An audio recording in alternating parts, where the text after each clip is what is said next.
FTS is armed for launch. Dragon, SpaceX, go for launch. T-minus 30 seconds.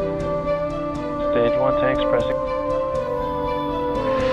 9, 8, 7, 6, 5, 4, 3, 2, 1, 0.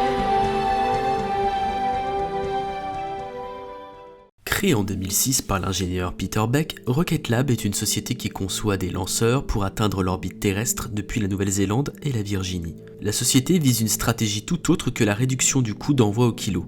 Rocket Lab se spécialise plutôt dans l'envoi de petites charges en orbite et devient ainsi un concurrent de taille sur le marché des micro-lanceurs.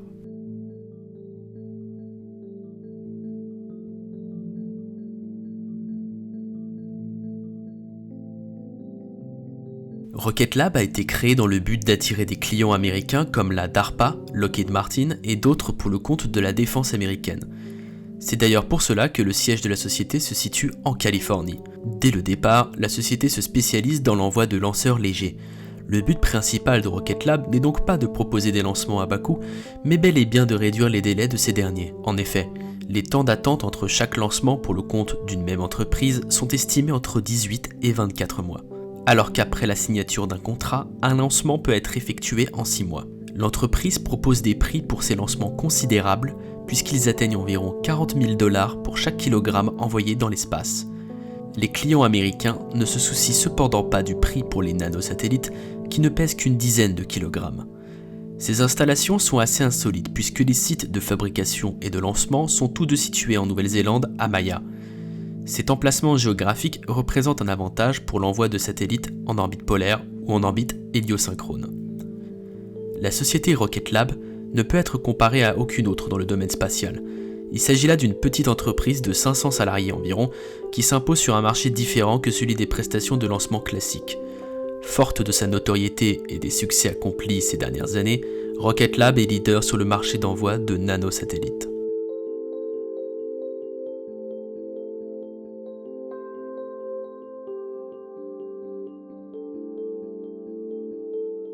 C'est en 2014 que Rocket Lab commence à développer sa fusée Electron pour entrer sur le marché des nanosatellites à l'aide de fonds privés débloqués pour l'élaboration du lanceur. La NASA, intéressée par ce nouveau lanceur, commande un lancement d'essai en 2015. L'enjeu est de taille puisque la jeune entreprise doit entièrement développer un nouveau lanceur avec un nouveau moteur. La société acquiert cependant entre-temps des compétences en termes de lancement de fusées en envoyant 87 fusées sondes en 2015. Ainsi, la version finale du lanceur est dévoilée et se compose d'une fusée biétage de 18 mètres de haut et de 1,2 mètre de diamètre, réalisée à l'aide de matériaux composites à base de fibres de carbone pour alléger la masse du lanceur. De nouveaux moteurs sont développés et changent des architectures traditionnelles, puisqu'ils sont imprimés en partie à l'aide d'une imprimante 3D, ce qui réduit les coûts.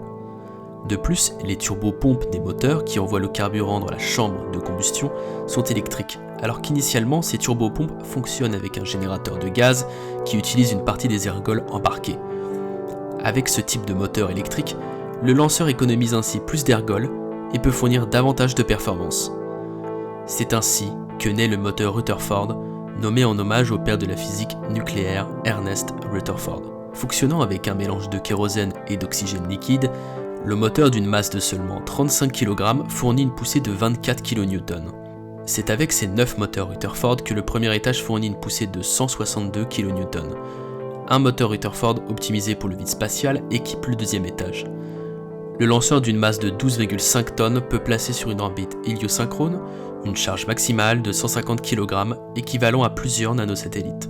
De plus, depuis 2020, le développement d'une version réutilisable est actuellement en phase d'essai. Pour cela, la société a renforcé les capacités de résistance thermique du premier étage et des moteurs qui le composent pour revenir sur Terre.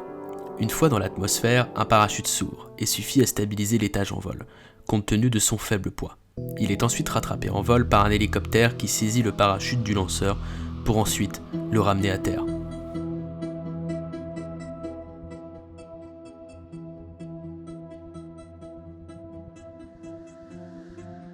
Le 25 mai 2017, après 3 ans de développement, le lanceur effectue son premier vol en Nouvelle-Zélande, qui a pour nom de code It's a Test. Le lancement s'est déroulé comme prévu avec le largage du premier étage et de la coiffe.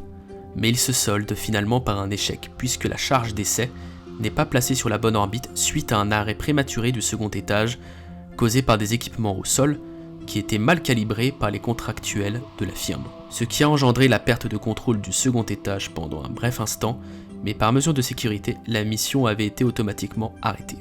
Notez la qualité exceptionnelle des images lors des lancements. Sur ce point, Rocket Lab n'a rien à envier aux autres acteurs du New Space. Il y a peu de lancements retransmis avec une telle qualité vidéo grâce aux caméras embarquées.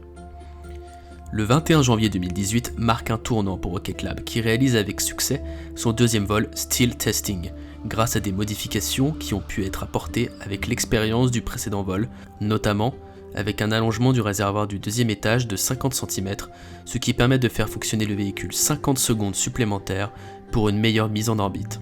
Le vol plaça ainsi avec succès 3 CubeSats en orbite héliosynchrone, dont 2 lémurs, conçus pour le suivi des navires, et un Dove, qui permet de photographier notre planète. Depuis le premier succès de Rocket Lab, 17 vols ont été enregistrés avec un échec seulement sur le vol numéro 13 de la mission Pix or It Didn't Happen, suite à l'extinction prématurée du second étage causée par un problème au niveau du système électrique, entraînant ainsi l'arrêt du moteur. De nombreuses missions sont encore programmées pour le NRO et la NASA et auront lieu au cours de l'année 2021. La prochaine mission Running Out of Toes aura lieu demain et sera à suivre en direct sur notre chaîne dès 11h. Enfin, nous pouvons dire que Rocket Lab a réussi son pari en développant un lanceur dédié aux microsatellites et plus particulièrement aux clients américains de la défense qui sollicitent fréquemment l'utilisation d'électrons. Toutefois, nous ne sommes pas au bout de nos surprises puisque Rocket Lab a récemment dévoilé un nouveau lanceur moyen du nom de Neutron. Avec Neutron, un nouveau marché s'ouvre à Rocket Lab, puisque le lanceur pourra emporter plus de 8 tonnes en orbite basse avec un premier vol prévu pour 2024. Rocket Lab entrera ainsi dans la concurrence avec les autres acteurs du marché. Rocket Lab s'impose définitivement aujourd'hui dans le secteur des lancements commerciaux. La société est en pleine expansion avec le développement de nouveaux lanceurs qui lui permettront de concurrencer les autres sociétés du privé. Rocket Lab nous réserve encore bien des surprises dont nous aurons la chance d'être les témoins.